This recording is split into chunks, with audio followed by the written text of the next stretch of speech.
Yes, it says recording on the top. Yes, sir. Okay, great. Thanks. Hi, guys. Good morning. This is Trevor Deason. I am with the Houston Young Lawyers Association, and I am here with Wayne Basist, and he is joining us today to give us a presentation on wellness and fitness and excellence in the law.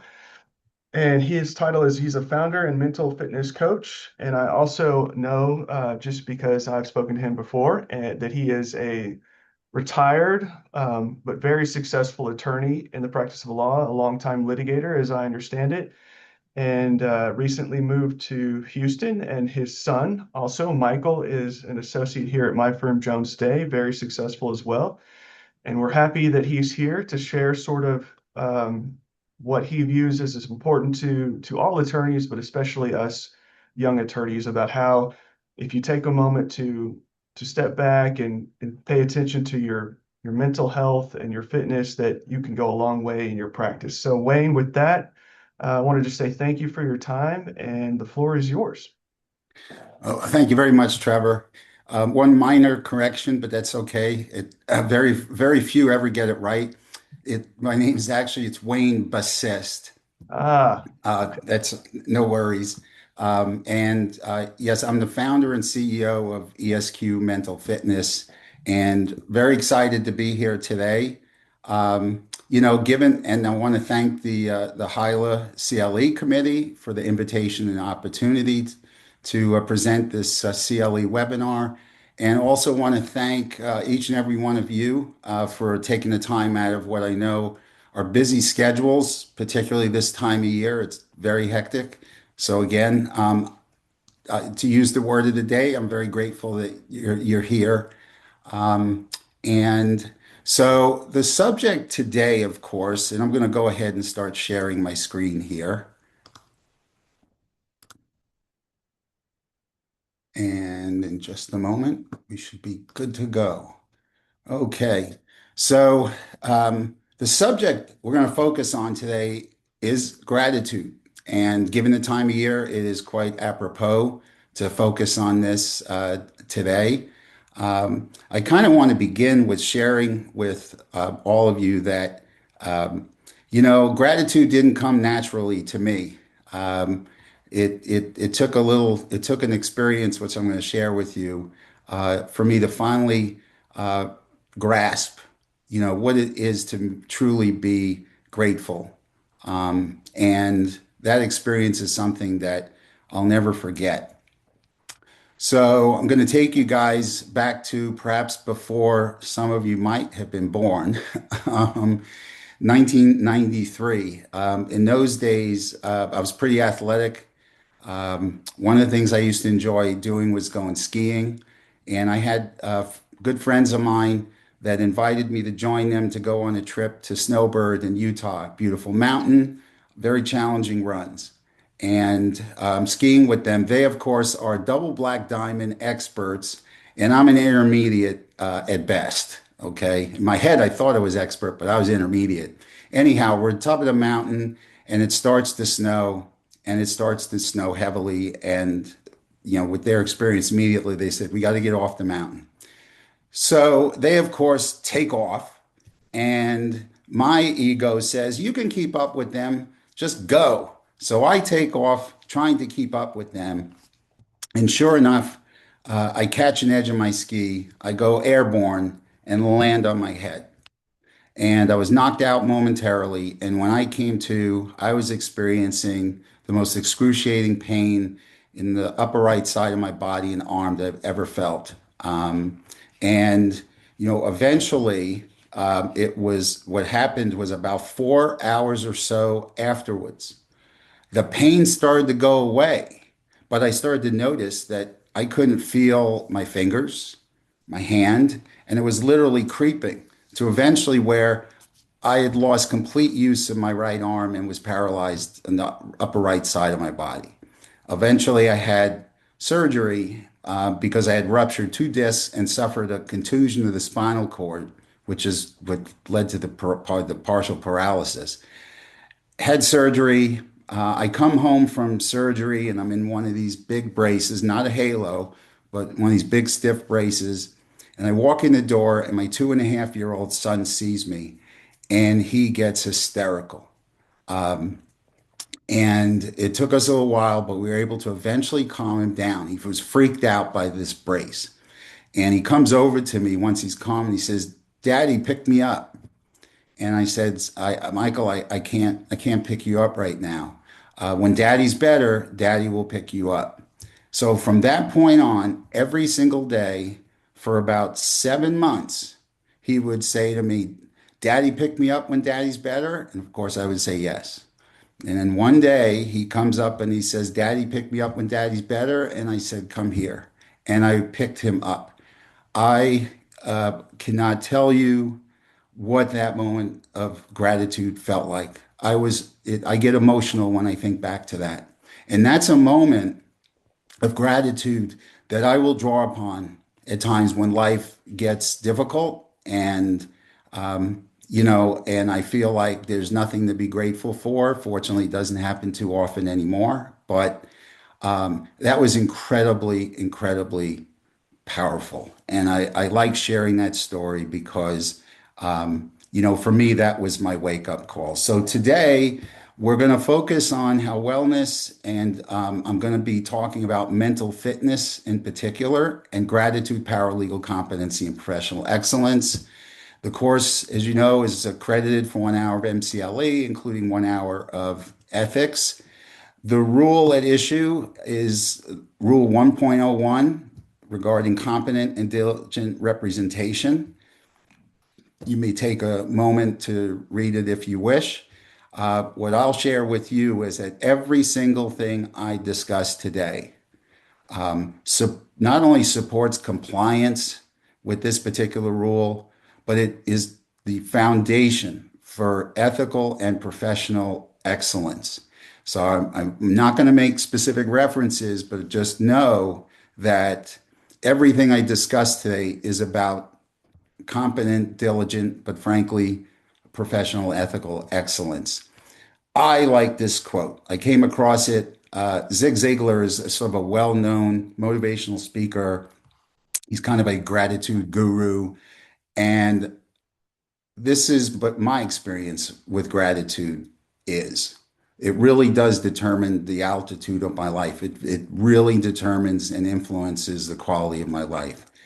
So I'd like to just share a little bit about, my journey and how I came to do what I do today. The little guy in the middle, of course, is me. And the irony about that picture is that picture was taken in Queens, New York. Little did I know that someday I would be living here in Texas. As Treavor mentioned, I no longer practice law, but been an attorney for 38 years. And guys, I truly understand the demands and toll of the legal profession. I started out in big law at Morgan, Lewis and Bockius, eventually made my way to a large firm, a couple of boutique firms, and even my own firm, which the funny thing was that I thought having my own firm, I would be less stressed because I was the boss. Ha, what a joke. Or was I wrong? It was even more stressful. But the point here is that I was changing firms because I thought that that was going to address the chronic anxiety and stress that I was experiencing. I mean, I was experiencing panic attacks. I was visits to the ER thinking I'm having heart attacks, suffered with, various illnesses and, trying to cope. I did turn to drugs and alcohol at times. And what I've learned, and I share this sincerely, is that, if you're thinking about making moves in the future, okay, what I learned was it didn't matter. The issue wasn't the firm because wherever I went, there I was. The problem was literally between my ears. And since I stopped practicing law and have done some other business projects, before I found this mental fitness approach, I was still struggling with the same things. And amazingly, despite all that stress and anxiety, I actually created a firm from nothing, no cases, no clients, not the way I'd suggest anyone ever start their own firm unless you're straight out of law school. But, and I built it into a 7-figure a year firm. And then, boom, literally an auto accident changes the whole course of my entire life. The accident left me with head and spinal injuries. I was left totally disabled. I could not continue practicing as an attorney. And I'd like to ask you to try to imagine the devastation. I mean, I built this practice from absolutely nothing, and it was thriving. I actually had a new deal that was going to produce as much as $2 million of business a year, and it was all gone. And then what ensued was, oops, I'm so sorry. What ensued was years of seeking to heal and recover. You know, I ended up struggling with addiction issues, with pain medications. I was suffering with terrible PTSD and major depression. I literally traveled the country trying to find ways to heal myself because I was completely broken, physically, mentally, emotionally, and even spiritually. I even went to go see a Tibetan doctor and a shaman, you know, seeking solutions. And the moment of the beginning of my transformation occurred in 2016 when I finally committed to a 12-step recovery program. And as I began to heal, not just physically, because it was very interesting that I still had more surgeries, but as I started to heal emotionally and mentally, I realized that I wanted to spend the rest of my life being able to draw from my experiences and training to help others. So I got certified as a life and health coach, and then ultimately was introduced to a mental fitness methodology that has changed my life. Even with everything else I went through, it filled in a gap that was still missing for me. And the gap was, what do I do when I get anxious and stressed in the middle of the day? And I'm going to share about some of the strategies and techniques. So first, I want to begin with the premise that we have a gratitude deficit in our profession. Our focus is on performance, right? With billing hours, outcomes. But I want to ask you, how often do you take a moment to express gratitude for the profession you're in, for the opportunities it's creating, for the income it generates, for the intellectual challenge it just presents, and most importantly, helping others with your legal skills, right? We don't do that. And what I'm here to demonstrate today and hopefully convince you is that gratitude is a strategic skill. It is, in fact, a competitive advantage. It is not a soft skill, which is what, you know, I often hear from other attorneys. So today, the agenda for the course is that we're going to look at the neuroscience of mental fitness and gratitude.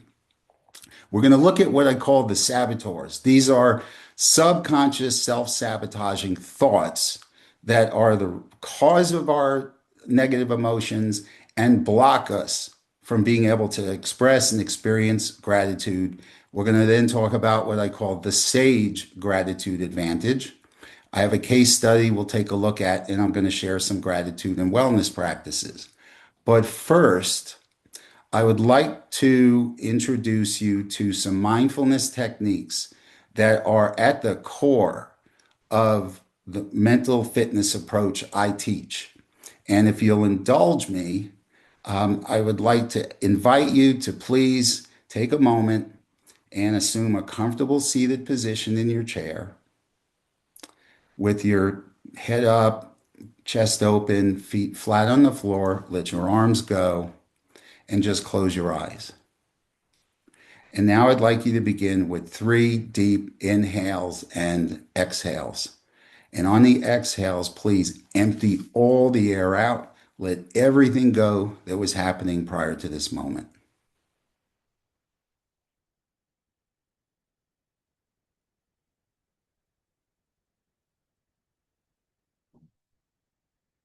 And then after the third exhale, allow your breath to return to its natural rhythm. And just notice the gentle rising and falling of your chest or stomach with each breath.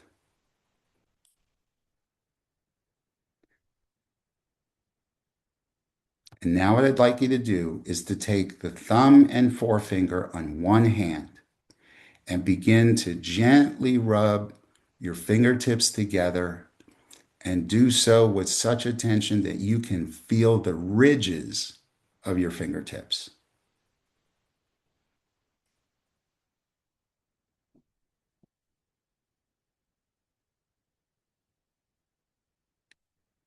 And now I would like you to take the fingertips on one hand and gently and slowly rub the fingers and the palm of the other hand. And do this switching hands and notice the sensations.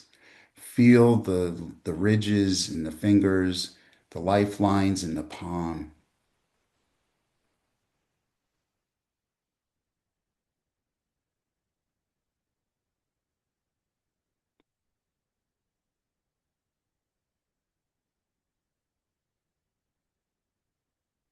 And now I would like you to shift your focus to the sound that is furthest away. The sound that you can hear furthest away. Just focus on that.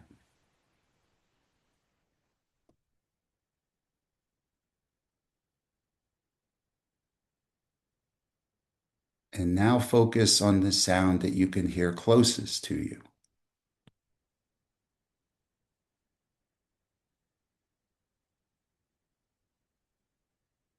And if you haven't heard your own breath, hear your own breath.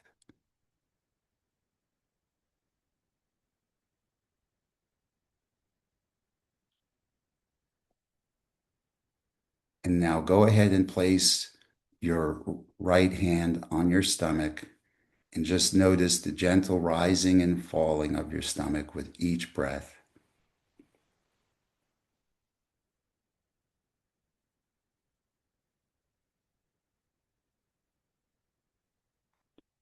And when you're ready, you may open your eyes. And if you don't mind, if you would unmute your mic, what do you notice that's different? Just go ahead and jump in and just share. What do you notice you're feeling different now?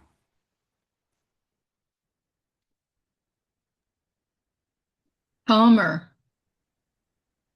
Calmer. What else? Mind feel quieter, a little more stillness, perhaps feeling more present in this very moment.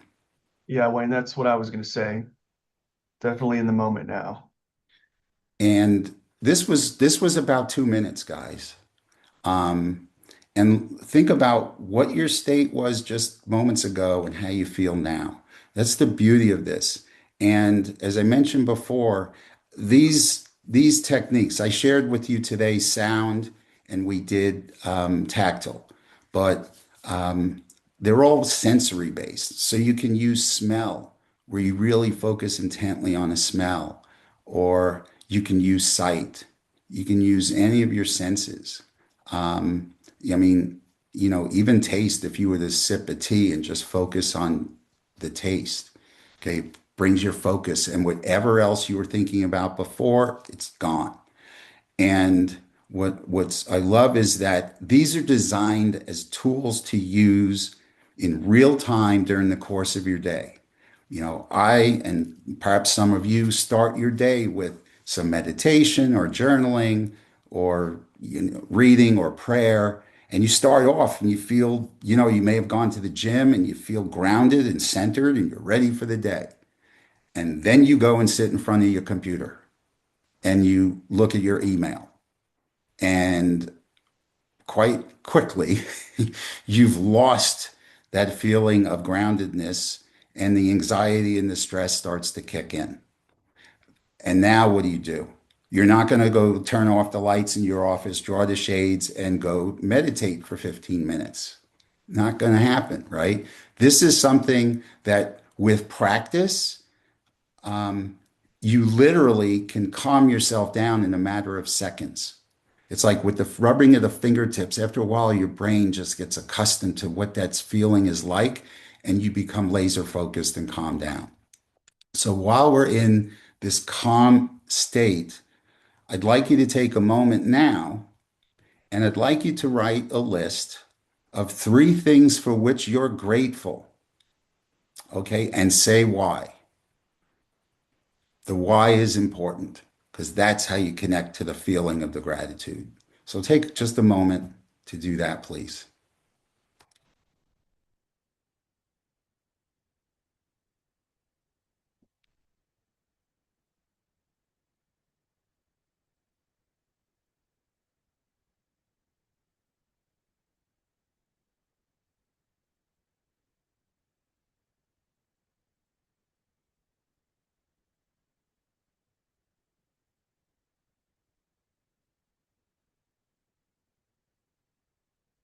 And now, if you would again unmute your mic, share one gratitude.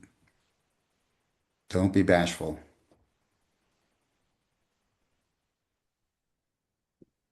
Yeah, I guess I'm grateful for my health and my job. Anyone else wish to share? Yes, mine was health, because you're able to move around, do lots of things, have fun in life. So health is paramount, especially as we get a little bit older. I will second that. Yes, for sure. Anyone else like to share? Otherwise, what I want you to just consider for a moment is how you feel right now. So between the little mindfulness and the little gratitude list, don't you feel better? And that again is the beauty of this. And I'll explain how gratitude, and I'll share about some of the science behind it. But what we're going to do now is I'm shifting focus to spend a moment talking about the state of health, particularly mental health, in our profession. And I'm going to share this image. And I suspect that some or perhaps many of you can relate to this image.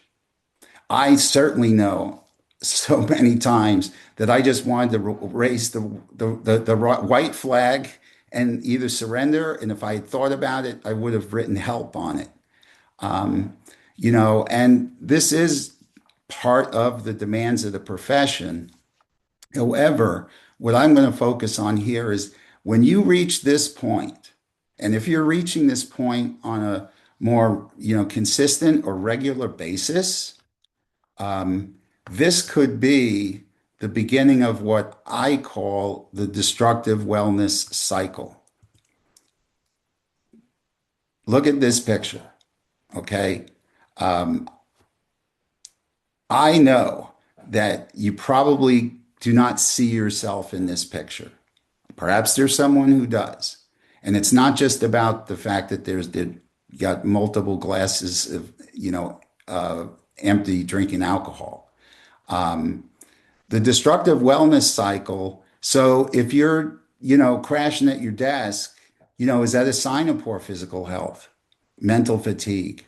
Are you noticing that you are having trouble regulating your emotions and some of these other, occurrences that ultimately can lead to burnout, and you end up becoming like the skeleton, and maybe you're drinking, maybe you're not, but you are done. And how do I know this to be the case? Because I was the skeleton at one point in time. And I will tell you, my mission, the whole reason now I do what I'm doing, and because I was a lawyer for so many years and my son is an attorney now, I don't want anyone to have to become that skeleton. And I, believe to my core that some of the things I shared today will absolutely help you not become that skeleton. But how do I know what I just shared with you guys is really true beyond just my own experience? Look at the results from the ABA when it comes to substance use and mental health. Okay. These numbers are going up. They're not going down. And what's, particularly concerning, of course, is when you see the burnout is over 50% and sleep disruptions are even higher. This is alarming stuff because this eventually leads to becoming the skeleton. And what I maintain is that since the numbers are getting worse, what we're doing is not working. And it's time to start trying some different things. And that's what I'm offering now, or some as an alternative to what is currently, been being done. So, what are the solutions, or a couple of solutions to this situation? Well, one, as I mentioned, is mental fitness. Now, what is mental fitness? So on the screen, I have what I call the fancier definition. Um, in simpler terms, it's about being able to actually have the self-awareness to recognize when you're in that negative mindset and to have the ability to have mental self-command that you can recognize it, quiet your mind, and then shift into a calmer, more focused, positive mindset. That's what mental fitness, it boils down to gaining the awareness and gaining the command over our thoughts. So rather than our thoughts, ruling us, we rule our thoughts. We rule our mind. I know for years, my mind was just running wild with me. The framework that I use is called positive intelligence. It was developed after research done at Stanford University by an individual by the name of Shirzad Shamini, who had been a long-term life coach, CEO of a big coach training company, but he felt like something was really missing. He found that the coaching only was successful if the clients worked with the coach. As soon as they stopped, they regressed. So he set out to see if he could actually identify the root causes of our negative emotions, but in a simple, practical fashion. All right. And be able to have greater self command over your thoughts. And in their research, they drew from neuroscience, cognitive behavioral psychology, positive psychology, and performance science. And they concluded, after doing factored research, that at the end of the day, we all have 10 negative mental thought patterns and 5 positive ones. Now, speaking of the brain, this quick image here, these are just some of the brain connections that we have. And they estimate there's somewhere between 100 to 500 trillion connections. So if sometimes it feels like your brain is going to explode, it probably means that these connections are on overload, right? But in more technical terms, each one of these connections is a neural pathway. And these are what create our thoughts, emotions, behaviors, and enable us to, function and live as humans. And what I want to take a look at now is the neuroscience of habit formation. And by habit formation, that includes how we react and respond to external events, people, circumstances. So have you ever noticed that you might have a certain person or a certain situation that causes you to have the same negative reaction every single time? And it's almost like whatever you try, you still end up, it could be the relative when they show up for the holidays, you're like, oh, okay. And this is a autopilot response we have because we have developed a pathway over time that this is just your automatic response. What they learned through the research is that if we can develop the awareness and catch when we're having this negative reaction, okay, we can pause, even using those little mindfulness exercises in the moment or in advance, okay, and choose a different response. And you know, a lot of, if you will, coaching and other self-help and wellness programs are great and they provide tremendous insights. But the problem is you come out of there with this great information. How much of it do you actually retain? How much gets implemented, right? What this practice is intended to do is to actually create new neural pathways that over practice, as you become more aware and you start choosing a different, more positive response, that becomes a new neural pathway and becomes a new automatic autopilot response, but it's now positive rather than negative. They also were looking and scanning the brain to see, okay, what parts of the brain are activated when a person is stressed and anxious or upset versus when you're in a positive emotional state.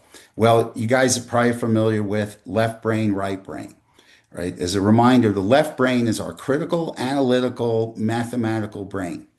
Guess what? No surprise, us lawyers live in that part of the brain.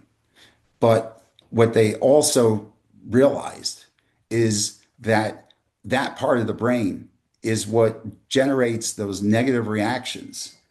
Those are that's the source of these sabotaging thoughts, and we refer to that as the saboteur region of the brain. And then you've got the right brain, but the problem is when you're stuck in that left brain, when you're anxious, stressed, you can't access, you literally can't access the functionality of the right brain.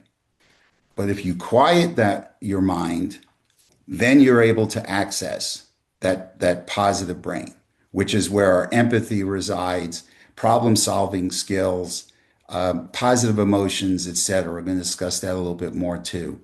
And what they also, discovered was that, and this is funny, that they used to believe the brain can't change. But now I'm sure you've all heard the term neuroplasticity. It's always evolving. Even as we're getting older, it's evolving. And after about 2 months of doing the program that I teach, they saw on brain scans and MRI images new neural pathways, literally rewiring your brain. So now moving on to the neuroscience for gratitude. All right. The research has made it clear. These are the impacts on the brain when we have when we practice gratitude. Okay. I mean, it enhances our decision making and our emotional regulation. Okay. It produces the chemicals that are the natural rewards that boost our mood and also increase our motivation. It regulates the amygdala, which is the source of our stress response, and lowers our anxiety. All right. And it increases our empathy and social connection. And lastly, it also strengthens the hippocampus that improves our memory and learning ability. Okay. These are obviously very, very significant. Now, in terms of the physical benefits, okay, here's a little chart. And as you can see, I mean, the physical benefits are significant and they're wide ranging. Lastly, just a few statistics to back it up. Okay, right, 9% lower mortality risk, increased productivity, engagement. I love the last one. Okay, think about this. How do you feel when a supervising attorney gives you a compliment on work you've done? You feel good. And what does that do? It incentivizes you to do it again. And so the statistics are 92%. I mean, it's almost right in terms of how acknowledging someone else, produces such a positive outcome. So the question is, with all these wonderful benefits, what's stopping you from practicing gratitude and expressing gratitude on a more regular basis? Well, the answer is these saboteurs. these inner critics that reside in our mind and are gratitude blockers. And I just want to note that if you did the saboteur assessment and you want to discuss it with me, my contact info is at the end. Feel free to reach out. It's wholly complimentary. And then if you haven't done it, I really encourage you to do so. You know, sometimes people look at the results and say, oh, I knew that. But sometimes they see results where they're like, wow, I never really thought that way. I realized it. So I want to encourage you to do that. So let's go ahead and meet these saboteurs. And I want to focus in part on how they block gratitude. So one is the judge. We call him the master saboteur. The judge, generally speaking, when you're in judge mode, you're judging yourself, others, and circumstances negatively. And how does that make you feel? Clients, opposing counsel, judges.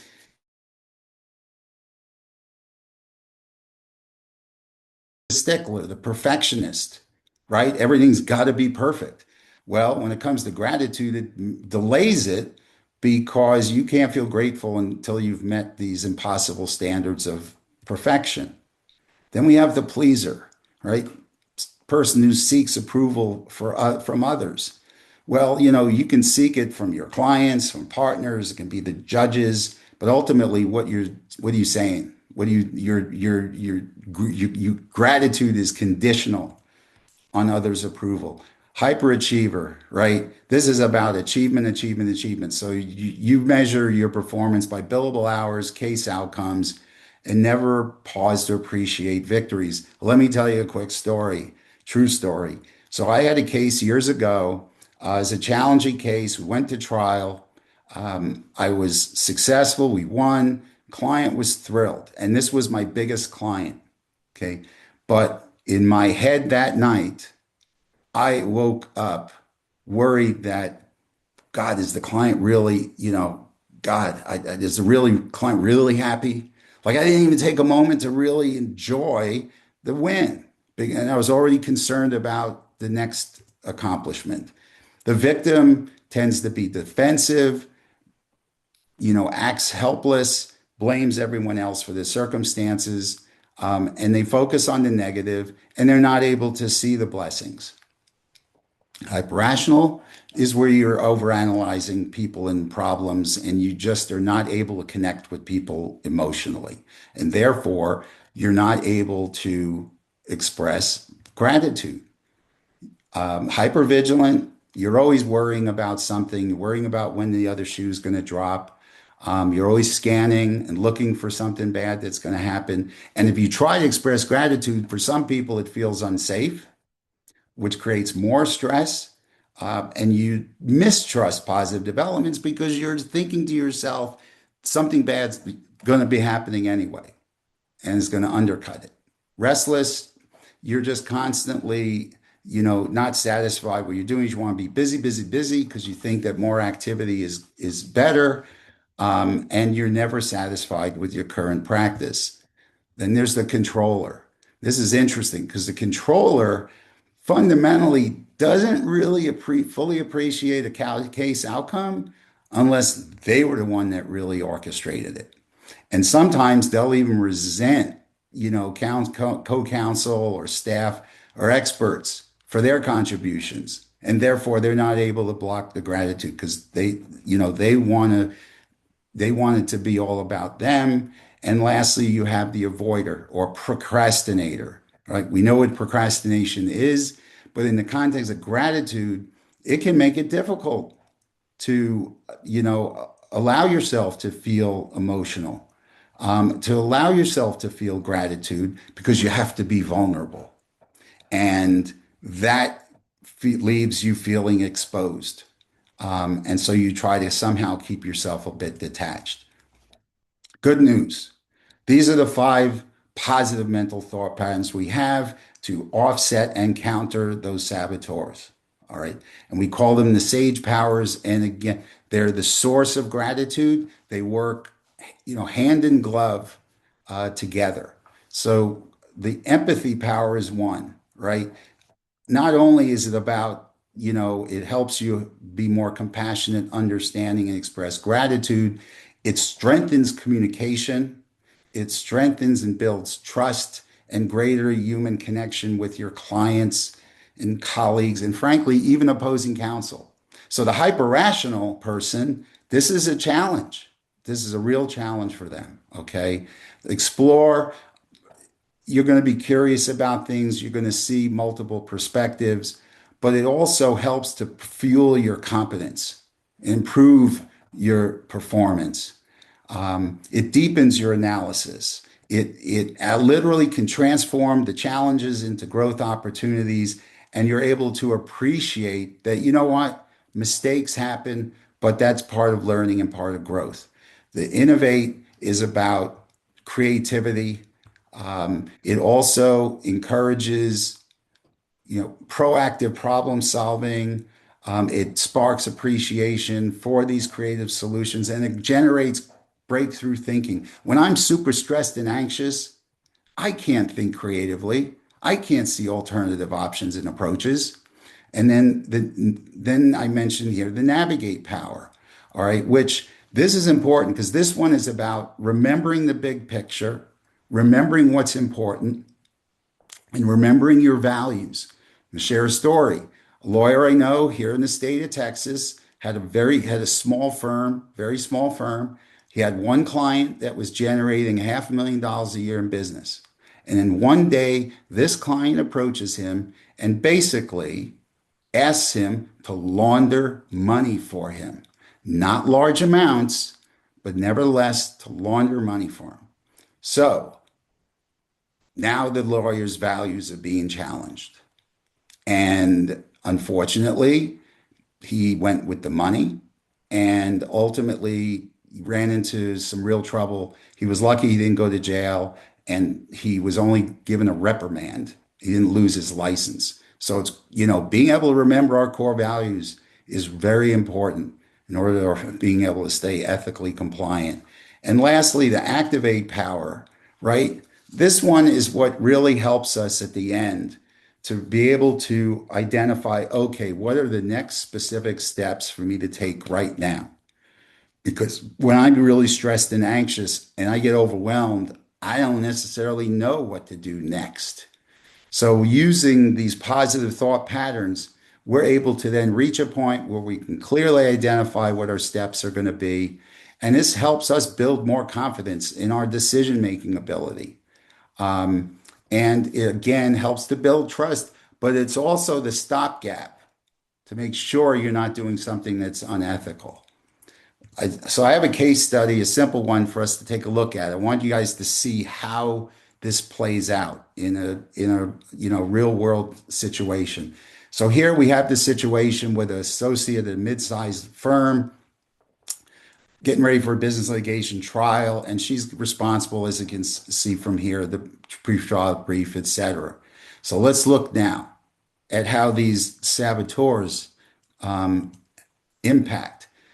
So the judge is saying to her and causing her to continuously reread and revise her pretrial brief draft because she keeps thinking to myself, this isn't good enough. The partner is going to shred this. All right. And the outcome as a result of this is she's spinning her wheels working on this. She becomes a logjam. The partner's waiting on these materials. They're under the gun. All right. So it is very problematic. The hyperachieving saboteur, this is when she'll turn around and volunteer to do more research, even though her schedule is completely overloaded, because she believes as a hyperachiever that this is the only way to be the go-to overachieving associate. It's the only way to get recognition, or for some to think that's the only way I'm ever going to become partner. The result of this is that she's overextended. She's probably exhausted. And most significantly, she may now make some avoidable errors that have real impacts as it relates to the trial. The pleaser, the person who's the pleaser. So when the partner comes along and now wants her to do some last minute task late at night for which she doesn't have any time, she fails to say that she's at capacity. Okay. Instead, in her mind, she says, of course I can handle that. she says, and she's masking her overwhelm and exhaustion, but internally she's resentful. But she fears that she would be viewed uncommitted if she didn't say yes.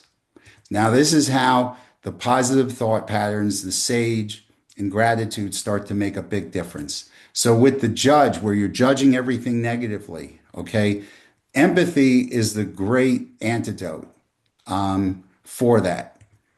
Because now what you do is you pause, you breathe, you use the mindfulness exercises, and you say to yourself, wait a minute, I'm doing the best I can under tight pressure. And she's able to acknowledge that and regroup. And I know this can sound a little Pollyannish, but you get the idea here of an alternative way to respond and handle the situation. So instead of her spiraling self criticism, she's actually building self compassion and is able to move forward with a calm, much more productive focus. And the hyperachiever now, so has that sage power to navigate, remembering what's important, okay, and your values. The saboteur was saying, if I don't say yes to everything, I'm going to fall behind the other associates. But that sage response, alternatively, is let me think about what truly matters for my long term success and his integrity as a litigator. Am I compromising my own well being? Yes, there are attorneys out there that can bill 2,600 plus hours a year. I had a guy down the hall from me. Every year he was over 2,600. My max was really 2,000 to 2,200. And that's still significant. And I still, perhaps would have made partner if I stayed there. But we have to be cognizant of our own limitations. So in this instance, now you've been able to prioritize strategically and you decline something that you're not going to be able to complete with the quality that's needed, and you communicate that to the partner, taking care of yourself. Now, again, I know that's not easy, but there are partners who will hear you. And you have to take that sort of case by case. But as you'll see in a moment, there are ways around it. So lastly, with the pleaser, where you say you have to say yes to everything, you want to be a team player, the sage response says, well, let me take a look. What's going on here? Am I at capacity?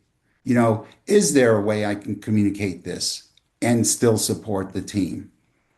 And when you do communicate it, you're letting the partner know you are at your max, and you can then prioritize and ask him if he wants you to do it. Ask him what's more important, and put the ball in the partner's court. And now you've established some healthy professional boundaries, and you gain confidence, and you will earn respect. And instead, rather than feeling resentful and angry about your decision. So overall, the result of using the sage powers, if you will, is that she's more focused, more resilient, she's more strategic, she's engaged, and you can bet that she's very grateful too. So the question I have for you is, pain good for you? And the short answer is, it is. Hot stove, put your hand on a hot stove, feeling that pain is a good thing, because then you pull your hand off before you end up burned like in the image. So I'd like to suggest is you think of these sabotaging thoughts as the hot stove. So if you start to feel yourself getting anxious or stressed or, experiencing another negative emotion, your hand is on the hot stove. And my hope is that you learn to recognize that right away and be able to take take action on it. So you don't end up burned. So starting to pull this together, okay? So you catch the way this system that was created works, and what the beauty of this is, you can use it and apply it to anything in life. You develop the self-awareness to recognize when you're in sabotage mode. And you literally imagine if you had one of these saboteurs in your ear, you would be like, get away from me, right? So by simply catching them, recognizing them, takes some of the energy out of that. If you recognize you're trying to be a perfectionist, And you can, even just that will cause you to pause for a moment. And you can use the mindfulness exercises, which then moves you into your positive sage brain to use all those positive um, uh, tools. And this is where you then also use gratitude. See, I ask the question, right? If you're, in a negative mindset, can you really sit down and feel gratitude in that moment? Very, very difficult. But if you quiet your mind down, you can do it and you'll get the full experience. And gratitude and these sage powers work together. Using gratitude can then open the door to being more empathetic and so forth, and vice versa. Okay. So this is what the gratitude performance cycle looks like. The sage powers I've covered, they generate gratitude, but gratitude also enhances the accessibility to those sage powers and as well as their power. Okay. So going back to the image, left brain, right brain, right?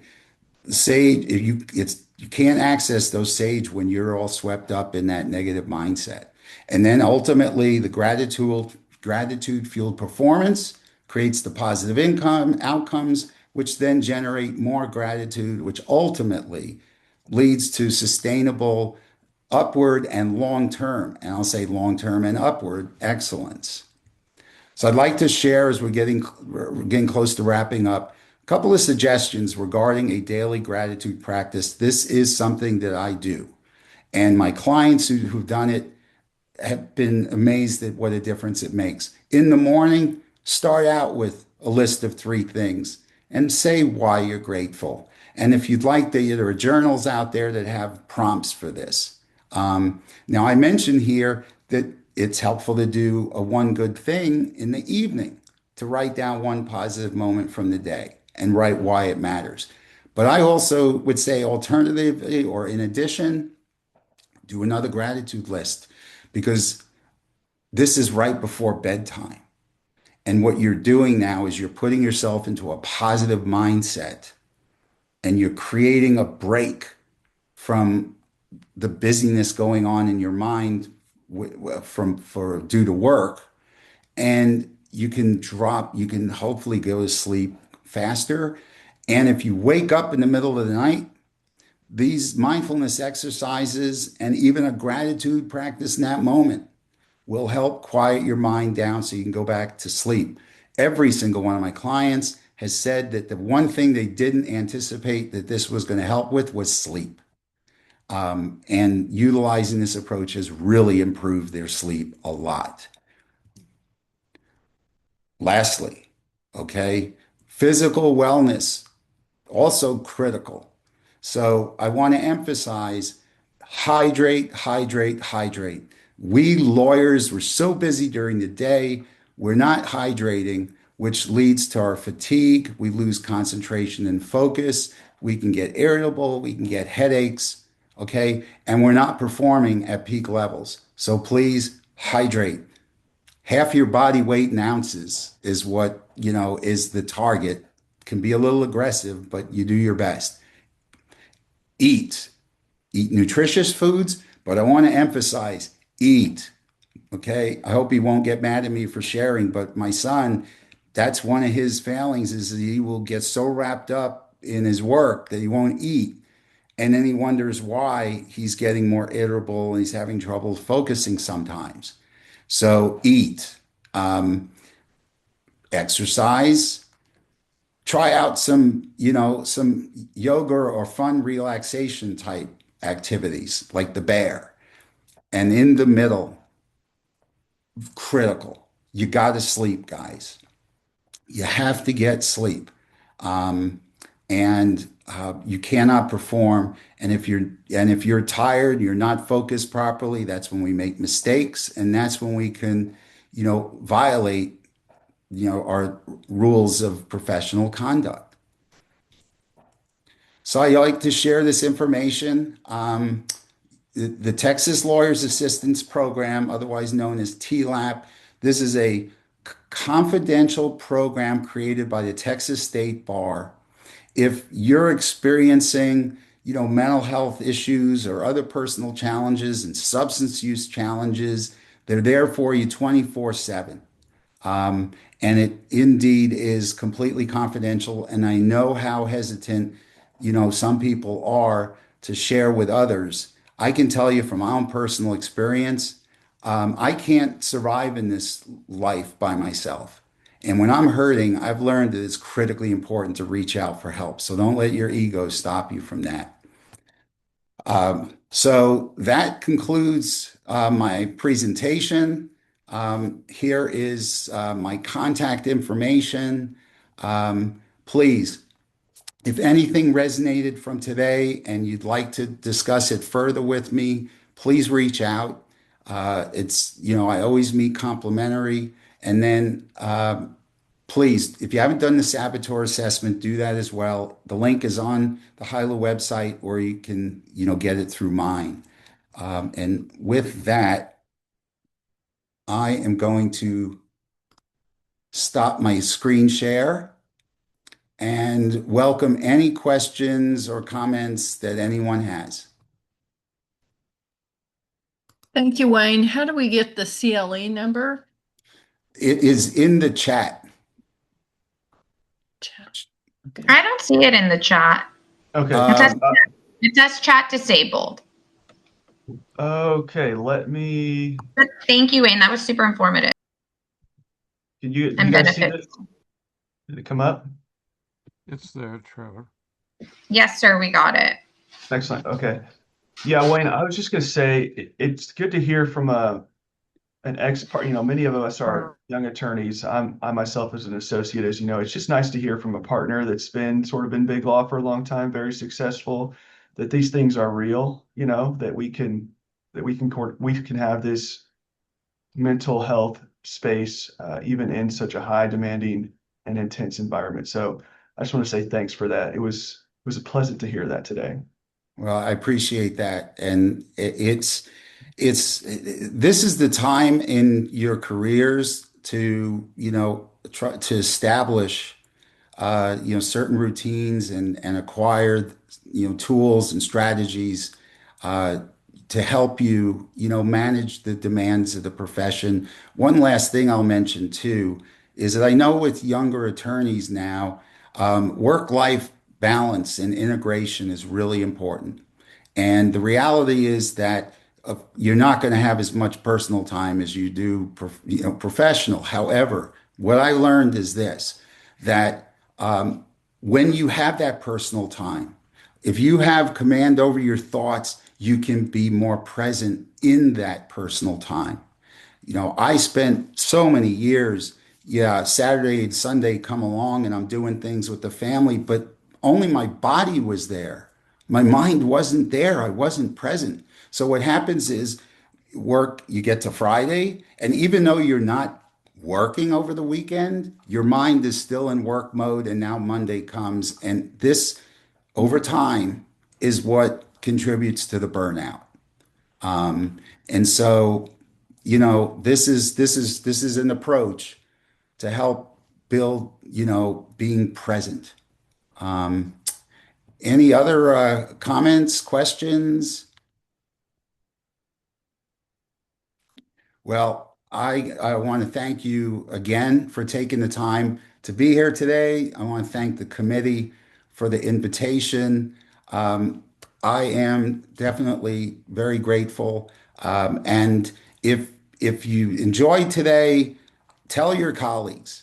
I'm on a mission here, and I came up with the ability to create these CLEs. I'm going to eventually have 7 different classes that focus on different areas. So it could be wellness, it could be leadership. Today it was gratitude. So please, I'm doing my part, but I'm not shy about or bashful about asking for help. So, and maybe go back to your firms or something, because I do in-house programs as well. So, thank you very much again. I appreciate it. Okay. And I guess is Lucy there? Thank you. Awesome presentation. Great way to get everybody to think about wellness and make it a part of our lives. And Appreciate and it. and especially in this season, right? This is no better time to take a moment and give attention to the things we have to be grateful about, because there's so many. Hi, Greg. Thank you. I just saw you turn your camera on. Yeah, yeah. I finished lunch. Okay. Thank you for your time. Thanks, Well, Wayne. my pleasure, guys. All right, everybody have a wonderful day and holidays and New Year as well. Okay. All right. Take care, guys. Thank you. Thank you.